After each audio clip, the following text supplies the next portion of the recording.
Hello everyone, welcome to my YouTube channel. आज मैं बहुत ही भावुक टॉपिक लेके आप लोगों के पास आई हूँ। जैसा कि रिसेंटली हम जानते हैं कि हमारी 2 बेटियों ने जान गंवा दिया है दहेज प्रताड़ना की वजह से। नोएडा की रहने वाली दीपिका नागर और भोपाल की रहने वाली ट्विसा शर्मा ने।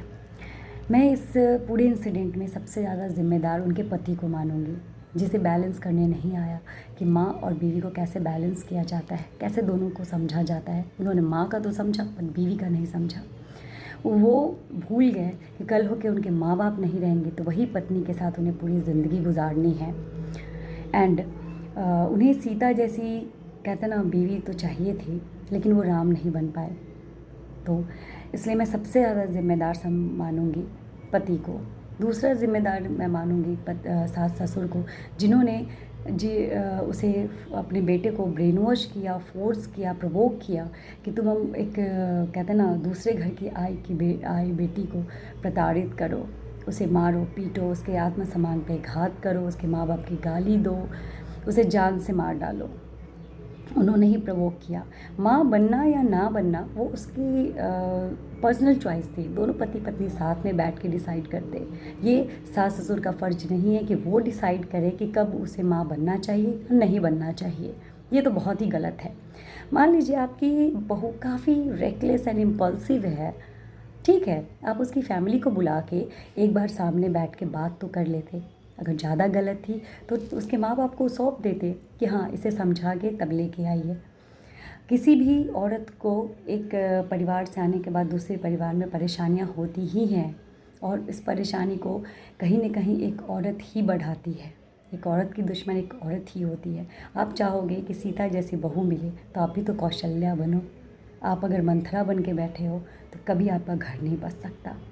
तो इसलिए बहू को समझना ये आपका भी कर्तव्य है। अगर अंतर रखोगे बहू बेटी में तो कभी उस घर में बहू नहीं बस सकती। तीसरे ज़िम्मेदार मैं कहीं ना कहीं माँ बाप को भी मानूंगी। जब उन्हें पता था कि उनकी बेटी इतनी परेशानी झेल रही है तो उन्हें एक बार जाके बात करनी चाहिए थी पूरे परिवार के साथ। अगर उनकी बेटी मान लीजिए कि गलत ही थी, ठीक है, आप लेके आते, अपने साथ रखते, एक्टिविटी नोट करते, जहाँ गलती था वहाँ आप सुधारते। सेकंड, अगर आपकी बेटी सही थी तो उसे टॉक्सिक रिलेशन में रहने का एडवाइस नहीं देते। देखा जाए अपनी सोसाइटी में डाइवोर्स को सब कहते हैं ना श्राप मानता है, बट ऐसा नहीं है। श्राप नहीं है वो, दम घुट के मरने से अच्छा है कि हम अलग हो जाए। और अलग रहना कोई श्राप नहीं है।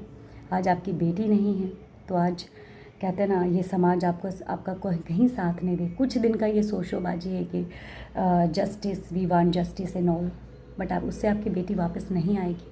तो अपनी बेटी को समझे और उसे अच्छी चीज़ें समझाएं। अगर वो गलत है तो समझाएं, अगर सही है तो उसके लिए स्टैंड लें।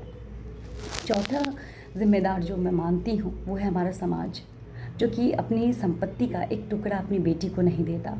वही टुकड़ा बेच के भले ही वो दहेज दे दे, बट अपनी बेटी को नहीं दे सकता। कि एक छत हो उसके पास, जहाँ अगर कभी परेशानी आए, कठिनाई आए, उसका दम घुटे तो उस छत के नीचे आके वो चैन की सांस ले सके। वो वर्किंग हो या ना हो वो उसका डिसीज़न होना चाहिए, ये समाज का डिसीज़न नहीं होना चाहिए कि वो वर्किंग होगी तभी ससुराल में रहेगी, नहीं वर्किंग होगी तो नहीं रहेगी। ऐसा नहीं है। अगर वो उस घर में रह रही है तो उसे झाड़ू पोछा बर्तन कहते हैं पूरा घर चलाए, सास ससुर की सेवा करे। वो उसका खुद का डिसीज़न होना चाहिए, थोपा नहीं जाना चाहिए, ठीक है। एंड पांचवा जो है, सबसे पहले मैं कहूँगी कोई भी सास, ननद, देवर, देवरानी, जेठानी कुछ भी बनने से पहले एक अच्छा इंसान ज़रूर बने। अगर आपके साथ कोई गलत करता है तो आप उससे दूरी ज़रूर बनाएं, लेकिन अगर वो किसी कठिनाई में है, परेशानी में है तो उसकी मदद ज़रूर करें। उस टाइम आप ये नहीं सोचें कि इस इंसान ने आपके साथ गलत किया है, ये सोचें कि चलो इसने गलत किया बट इसका दर्द देखा नहीं जा रहा है तो इसको इस सिचुएशन से निकाल दे। तो अपनी इंसानियत को अगर आप ज़िंदा रखोगे ना तो किसी भी रूप में आप रहो, कभी गलत नहीं कर सकते हो। लास्टली मैं यही कहना चाहूँगी कि दोनों बेटियों को न्याय मिलना चाहिए, सीबीआई जांच होनी चाहिए और जो भी जिम्मेदार है उन्हें सज़ा होनी चाहिए। जय हिंद, जय भारत।